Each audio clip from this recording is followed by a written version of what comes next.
Bienvenue dans Fier d'être entrepreneur FNAIM. Pour notre 7e coup de cœur, nous sommes partis à Rennes en Bretagne pour un numéro spécial syndic. Nous avons visité le groupe Giboire, l'un des plus anciens adhérents à FNAIM de France. Je m'appelle Martin Giboire, j'ai 36 ans, je suis directeur général du groupe Giboire Immobilier. C'est un groupe familial qui a été créé par mon arrière-grand-père il y a plus de 100 ans. À la base, c'était des assurances et puis au fur et à mesure, c'est devenu de l'immobilier, de la promotion construction, du syndic, de l'immobilier d'entreprise, du coworking, de l'hôtellerie. Voilà, aujourd'hui, on fait tous les métiers de l'immobilier, on fait ce qu'on appelle le 360 de l'immobilier. Votre agence en 3 chiffres. 120 collaborateurs, 200 millions d'euros de chiffre d'affaires, 600 transactions par an. Travailler en famille, quels sont les avantages? Alors il y en a pas mal, il y a surtout la proximité, aussi la facilité de pouvoir se parler, de se dire les choses, il y a ce lien aussi et cette volonté d'aller ensemble vers le même destin. Se former en continu, contrainte ou opportunité? Alors, je dirais les deux.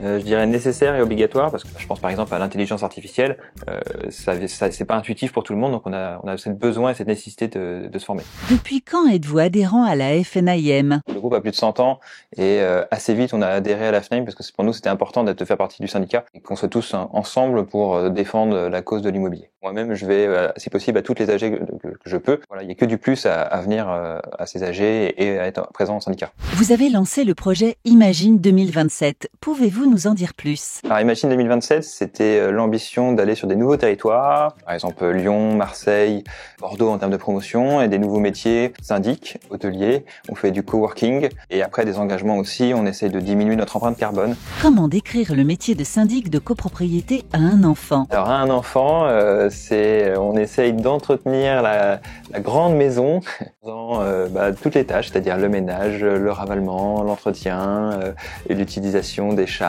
des espaces verts, tout ce qui peut être utilisé par la grande maison. Quelles sont les principales missions que vous réalisez en tant que syndic de copropriété? Alors, les principales missions, c'est la gestion du quotidien, déjà la gestion financière, la gestion administrative de la copropriété et la gestion du conseil syndical aussi, qui est très importante. Alors les défis sont quotidiens justement. On peut avoir une fuite un vendredi soir à 18h, la rénovation énergétique ou la rénovation esthétique du bâtiment. En tant que syndic, quel rôle jouez-vous dans la promotion du vivre ensemble au sein des copropriétés? C'est un rôle très important puisque on est parfois amené à gérer des conflits entre voisins. Alors ça passe par des petites actions, c'est des échanges au quotidien avec le conseil syndical, par les assemblées générales où on essaye de passer un moment convivial et pas un moment stressant. On est aussi amené à créer le vivre ensemble, c'est-à-dire que quand on met en route une copropriété, une première assemblée générale avec l'ensemble des copropriétaires, ce qui leur permet de se connaître, ils ne sont jamais connus et maintenant ils vont devoir apprendre à habiter ensemble. Les outils numériques dans votre relation avec les copropriétaires?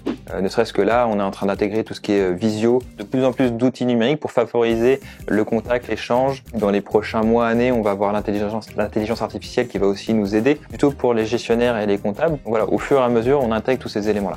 Comment assurer une atmosphère constructive et détendue? En général, quand c'est tendu, c'est que il y a un élément déjà qui est déclencheur, un dégât des eaux, il y a quelque chose qui s'est mal passé. Donc il faut trouver cet élément-là pour réussir à apporter des réponses. C'est assez rare malgré tout que ce soit difficile. Quel est le rôle du syndic dans la gestion des projets de rénovation énergétique des copropriétés? Le syndic est primordial dans la rénovation énergétique puisqu'il est acteur comme les copropriétaires de l'amélioration du bâtiment, faire les petits travaux du quotidien, anticiper les travaux qu'on va devoir faire dans 5 ou 10 ans. Donc c'est notre rôle aussi de les accompagner, d'aller chercher des financements, d'aller chercher des aides. Quand on lance des grands chantiers, on se rapproche des différents organismes pour justement essayer de soulager au maximum la copropriété et les copropriétaires. Les étapes clés pour lancer une rénovation énergétique dans une copropriété? C'est dans un premier temps l'identification de l'ensemble des besoins pour la copropriété et pour les copropriétaires, la réalisation de devis. Après on fait voter en AG de copropriété les différents travaux et les budgets en fonction des aides qu'on a réussi à avoir. Et après c'est l'exécution des travaux avec les différents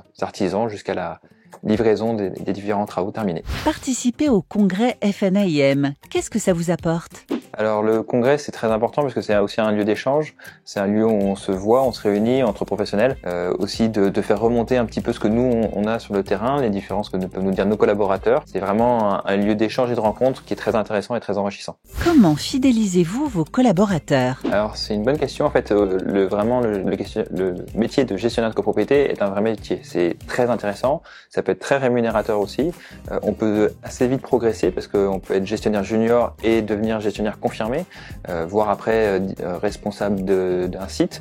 Donc voilà, il y a des vraies possibilités d'évolution qu'on n'a pas forcément dans tous les métiers dans l'immobilier. Quelles initiatives pour promouvoir le bien-être au travail dans votre groupe ? Alors effectivement, nous on a mis en place tout ce ça s'appelle la QVT, la qualité de vie au travail. Ça passe par des formations, de la sophrologie, parfois des ateliers massage aussi. Quelques moments dans l'année où on accompagne nos différents collaborateurs justement pour qu'ils puissent être un peu plus épanouis au sein de leur travail. La démarche de labellisation RSE lancée par la FNAIM, qu'en pensez-vous ? C'est que du positif. Il faut de plus en plus justement d'RSE dans les entreprises. Si on veut conserver aussi ses collaborateurs, c'est un investissement, certes, mais aussi c'est des valeurs et ça fidélise bien plus que certaines fois des primes ou autre chose. Moteur.